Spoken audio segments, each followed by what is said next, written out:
के गर्ने त भन्दा भगवान श्रीकृष्ण र भगवान विष्णुजी दुवैजना भेट भएको मासमा हरे राम राम राम हरे हरे हरे कृष्ण कृष्ण कृष्ण हरे हरे भन्ने दान दिने र आफ्नो द्वादश स्थानलाई हाम्रा साथीभाइहरूसँग व्याख्या हुँदा यो त भोगको स्थान, दानको स्थान, पुण्यको स्थान भनिन्छ।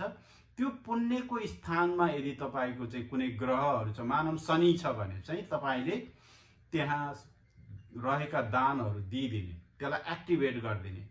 मंगल छ भने के भनिन्छ? अंगदान गरेको चाहिँ बराबरको तपाईलाई चाहिँ पुण्य छ। त्यस्तै गरी त्यहाँ चाहिँ शुक्र छ भने तपाईले चाहिँ लग्जरी दान, अरूलाई सोफामा सुताएर तपाई भुइँमा सुतेको फल हो त्यो, तपाईले यो वर्ष चयन गर्नुहुन्छ।